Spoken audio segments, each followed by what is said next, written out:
The next question is, if a woman washes her baby or changes diaper, is her ablution nullified? यानी अगर कोई खातून अपने baby को, अपने छोटे बच्चे का डायपर चेंज करती हैं या उसको वॉश करती हैं टॉयलेट यूज कराने के बाद, उसका इस्तिंजा करती हैं साफ करने के लिए, तो क्या उस इस्तिंजे या उस वॉश करने या डायपर चेंज करने से उनका खातून या फादर या जो भी है बड़ा, उसका अपना वजू टूट जाता है? ये भी एक बहुत कंफ्यूजन है जो कि आजकल लोगों को माइंड में होती है। इसके ऊपर एक इम्पॉर्टेंट चीज़ ये है कि थोड़ा सा डिफरेंस ऑफ ओपिनियन है इस सिचुएशन के बारे में, लेकिन जो मोस्ट ऑथेंटिक ओपिनियन है वो ये है कि अगर कोई शख्स किसी बेबी के या किसी और इंसान के, जैसे कि बहुत सारे और केसेस होते हैं जहाँ पर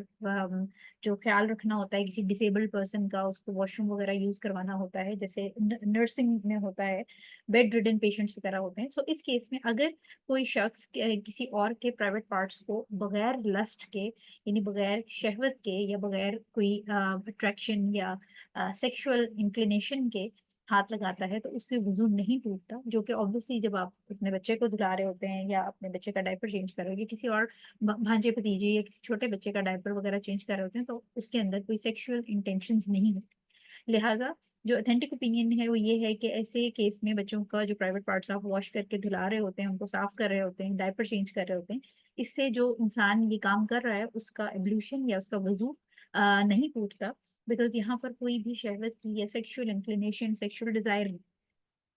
दूसरी इंपॉर्टेंट बात इसमें यह है कि काफी सारे लोगों का ख्याल ये भी होता है कि अगर हम हमारा वजू है और अगर हम बच्चे की को वॉश कर रहे हैं, उसने पॉटी की है या कोई उसकी नजासत है उसको साफ कर रहे हैं, तो वो नजासत जब अगर हमारे हाथ पे लगी तो शायद उससे वजू टूट जाएगा। तो इस बात को जान लीजिए कि वो नजासत हाथ पे लगने से आपका वजू नहीं टूटेगा, लेकिन सिर्फ ये आपने करना है कि ऑब्वियसली वो नजासत हाथ में लगी है, तो आप ऑब्वियसली वो कोई भी अगर जो जिसका कॉमन सेंस है वो अगर किसी बच्चे को धुलाता है या नैपी चेंज करता है, तो वो अपने हाथ भी बाद में सोप से धो लेता है उसको और निजासत को हटा लेता है। इससे भी वजू नहीं टूटेगा। एक इम्पॉर्टेंट इसमें चीज याद रखने वाली ये है कि ये रोजमर्रा के मामले हैं। ऑब्वियसली जिनके घर में 3-4 छोटे बच्चे हैं, ज्यादा बच्चे हैं, उनमें माएँ अक्सर एक के बाद दूसरे बच्चे की बारी लगी होती है वॉशरूम यूज करने की। अगर इसके अंदर वजू टूटने वाली दिक्कत बीच में आ जाएगी, तो फिर ऐसा मामला माओं के लिए बहुत मुश्किल हो जाएगा, और शरीयत जो है वो इंसानों के लिए मामले आसान करती है, मुश्किल नहीं करती। इसलिए जो इसका फाइनल आपने आंसर लेना है वो ये है कि